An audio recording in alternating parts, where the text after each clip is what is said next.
سأسأل ما الذي قدمت في دنياي ينجيني كيف إجابتي من بعد ما فرطت في ديني ويا ويحي ألم أسمع كلام الله. Walk into any correctional institution, whether it be a jail or a prison, and you'll find people doing time in various ways, whether it be playing cards, watching TV, getting tattoos, exercising. One of the most important and biggest ways that people do time in jail and in prison is on the phone. I'm talking about a black box phone.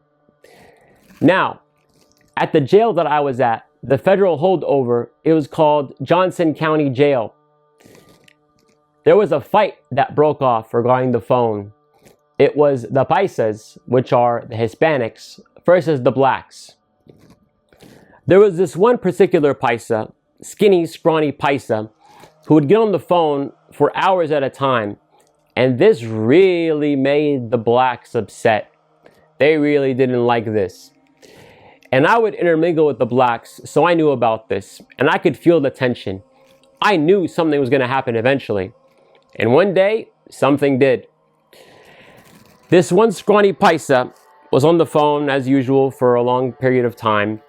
And a black approaches him, and some words were exchanged, and then some fists were exchanged.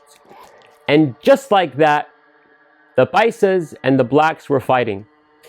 And there was about 5 blacks and 20 Paisas. So I think you can make out who won. As soon as the fight broke off, the CO, because they always keep one CO in the dorm with us, the CO ran off to the corner and got on the radio and called for help. The blacks were swinging, the Paisas were swinging, and the blacks were being driven all the way to the door. And the doors popped.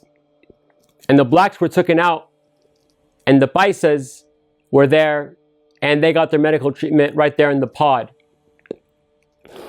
I later heard that one black actually got stabbed.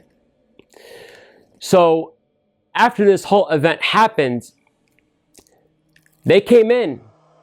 The COs came in about 20 deep. Everybody on the ground!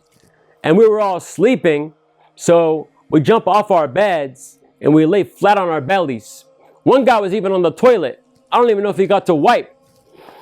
They had us all laid down, and then they lined us all up and took us all out. When we came back, all of our stuff was scattered everywhere. And people lost things. Things were confiscated. People were very, very angry. These things happen in prison. In this instance, in jail. You can't live one day without wondering what's going to happen next. Alhamdulillah, I lived in a low security prison. In the higher security prisons, people are getting killed every week, if not every day.